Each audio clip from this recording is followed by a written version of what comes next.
conférence de presse na Kinshasa, conférence de presse wana et suscité makambo ebele.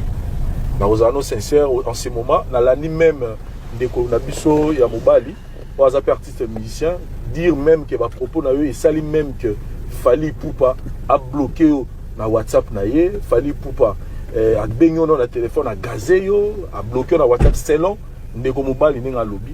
Donc on a toute une question, qu'est-ce qui se passe? Splendeur artiste et musicien, il défend trop Fally Ipupa dans l'émission. Il est passé dans une émission à lobby que Fally Ipupa attend au lobby Maramouana, a bien un téléphone, a gazé yo, et puis il a souka nango a bloqué yo. Il y a un accès sur le téléphone pour tous à la peine à confirmer que on a le téléphone. C'est Fally il a bloqué yo ou pas. Trop comme à niveau na te Vincent, est-ce que Vincent est-ce que il a bloqué na WhatsApp? Bah tu bloqué il y a 3 jours dans le reste là 5 jours. C'est là, ces amis c'est ba de na Congo au bagaza nga papa. Ba radé, ba artiste congolais au bagaza nga papa. Trop et puis papa. Les avis na Kaluji tutu Kaluji na Fally Ipupa aigle. Dans tout un message siko, fait là le bon on va la bouger maman on continue. Premièrement, il faut qu'il fallait ajouter mon nene après ça temps. Robin a ça qui mission moi alors que babiro Fally tout babloquer atikala kakana Fally mo direct. Donc ça montre que babiro coup de daba baya mais Fally a pousse ka monter mon nene na ye. Ay ko ça l'émission msusu abi ngayo na to na Fally na tongo ba message yango yo appel na biso yango yo Robin a l'accès biso. To moni que Fally a monter malamu malgré ba biro na nyonso ba bloquer Robino mais jusque là fallait zo benga ka Robino vient nga benga kinga lobby vient nga komela kinga yi c'est bien mais vie yango Fally mutasomela apesa visa ili boso po ya poto oza leader na orchestre mais fallait apesa visa po ya poto au prester na poto mais au pendant ça la mode de trop au comment que ça en de trop ya ko minimiser Fally o le kan émission boy inos bi mutapesa nga contrat li boso ya mbongo ebele o bosani ke billet na visa o ba pesa ke yo eza motuya po elongolo soni na Congo mettons o le ka télé o bi inos bi apesa ngai connexion ya bien ba chen le ko ba inos mi bango de to linga to kipa na biso ete o sala émission yo moko finga fere pour na propre volonté na moko yo mu bonda ko finga fere na yebi to finga la fere nini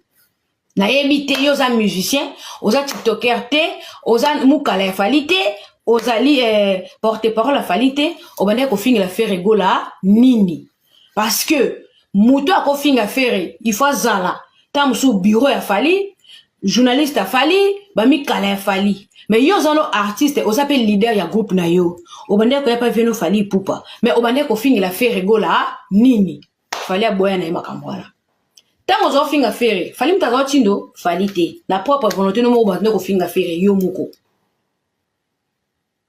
bande ko finga fere gola na propre volonté na yo moko ndenge zo finga fere ndenge lo o finga Fally za atimba otala ke oza mukala te mais oza leader na orchestre na yo.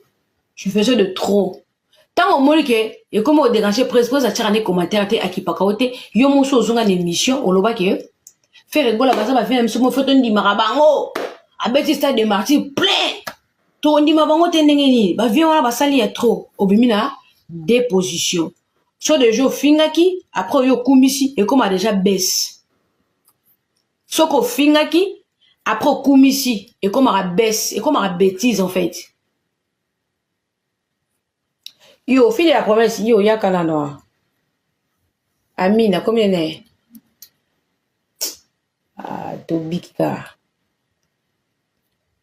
Après, aujourd'hui, va bloquer Robino. Alexis Wechale qui habite, va bloquer Robino te, Robino Zanabiso, va warrior, Robino Zanabiso, Robino Zanabiso te, Robino Zanampoli. Robino Zanampoli. Parce que, mouto a l'ongolio na baisse. Après ce visa, vous êtes leader. Vous tapez ce visa pour apporter ça qui Fally. Maintenant, on s'abat, j'ai au tout ka Fally depuis au tout ka Fally, au tout ka Fally. Fallait moi la monter mali bende. Pas supporter ka makamuna onyoso. Ana bono boba ke Splendeur, à l'équipe na télé, à l'objet n'importe quoi. Splendeur avant les canaux télé.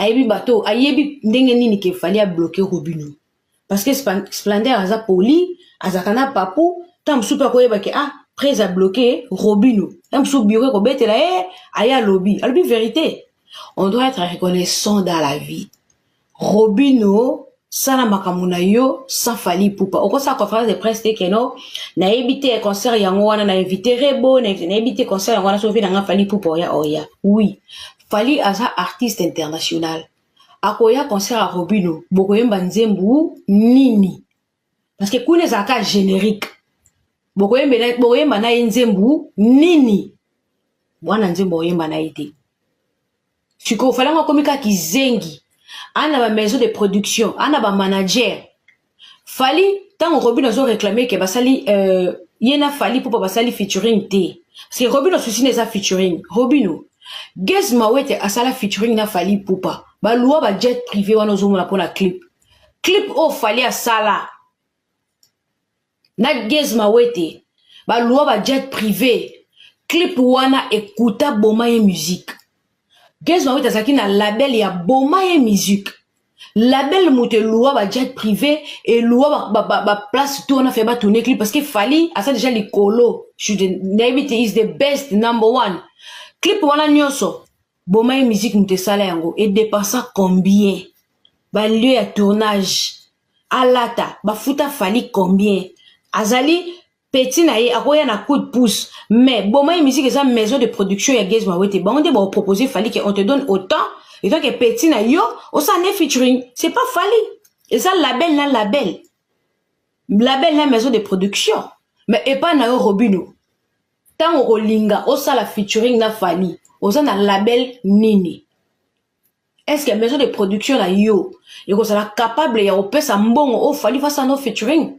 maison de production na yo et ça na capacité ya o sala clip na fali et ko supporter babiloko fali linga ba catégorie tout fali apesaka tant chose à la maison de production là mais pourquoi tu es pressé chose à la maison de production te pesa pe fali tant asa na ba contrat ana makambo belé il faut beta Stade de France awa et comme batuko batneso ba komika wa ku Stade de France ya après mais na calendrier a fali aza full pesa étant jour on ça featuring na yo bo sala ngo dans le calme mais sans maison de production tant musu tant on peut so chance ya featuring wana bo tourner clip pour fêler et on peut so pe makam na vie faut zaka passion et puis na vie faut zaka reconnaissant na vie ko tala ka mabete tala ka pe bolamu lelo okomi agité tant olonge pembe na fali ofinga mokili mobimba ozala la bienvenue chez Inosbi ozala bienvenue et pas faire bagola ba olingo te po gouve kuna mwa déjà banda ko bengola bilamba lia ba oyate bokanga ma place mo botambola par-ci par là te so ba na casquette a fali e beba e bonga zala kana casquette a fali so ba na casquette a ferre e beba e bonga ozala kana casquette a ferre gola alors oko zate le lokumisa ki ferre lo boko muta fali e dimina bino crédibilité mobo so tango comme ba niveau là ya bino ba musicien. Et comme ça, un musicien, mais un moukala, tu n'es pas sûr de toi. Tu n'es pas sûr de toi. Featuring Ozo Luka, il faut fallier maison de production à Yonde. Ozo la maison de production parce que Gez Mawete pas ça featuring na fali. Bomaye musique m'te tient bon en G. Fali wala bon la ça vient la bilo mais ça international hein. Si on a fallu simbite qui sco pour moi là que ba musicien ba comment travailler na ba manager. Keno Luka faire bo ça featuring bo ça la moto. La personne de fille que l'on luka papa Hervé bossa ne featuring bossa la tebi poani parce que maison de production na yemoko na ba manager na ba contrat bazalango et ko permettre eta sa featuring na yo Robino ata ferré azan ako ko sa featuring na yo te parce que azana ba contrat a signer azana ba manager azana ba engagement o ko permettre eta azana featuring na yo kasi facilement et puis ba filmer côté na télé akoyebisa ba manager nini akoyebisa bureau na nini akoyebisa ba place ba signer ba contrat ba tumsunde ni ba Robino tikelo ko sali obanda o manquer fali depuis mais obanda sa ba tindika chakal yo kasoko timba joka muto yo kasoko timba atimba ko leka yo effectivement fali a bloquer Robino a bloquer pour un manque à respect pour na manque ya reconnaissance pour na ba impolitesse ya mike yango éviter na ye le quoi ça artiste alingana buzo bate. Et puis aujourd'hui je dois savoir Robino ba faire na ba fali ba comment mayele makasi soka moni oya na profit eloko moko boye ke pecho a ofinga lobi ba ça ba zo bate ba comment maman na mayele yo ça jeter so ba comprendre yo ce qui fait à comprendre que tu es malin dis-toi que fallait pas comprendre que tu es malin. Ce qui fait qu'il fallait aimer que tu es malin faire pas aimer que tu es malin. Bazabayou mate ba joana baba maman la ba maître. Ce qui héritier aimer que tu es malin Fabrigas oyeba pe que tu es malin. Ce qui Fabrigas aimer que tu es malin bina filé pas oyeba que tu es malin. Rolls. Alors, bino ba musicien mike, il faut que bundaka. Tala innocent. Na âge c'est ton petit frère. Abundaka yemoko, Robino. Il faut en soni que beta na wenge, innocent pesio. Contrat, et puis tu passes à la télé, au coup, mais na obeng sa rebo moi c'est innocente. Au comme le niveau, y'a ko sange la innocence bi. Alors que, bablo ko innocent ça là, yo poko salango. Bino tout, bosimba akisi.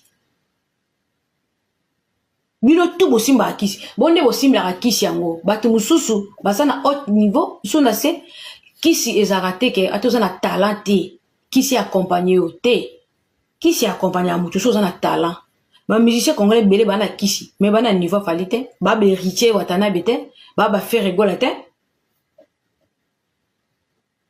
Robino, il faut comprendre le kolingi.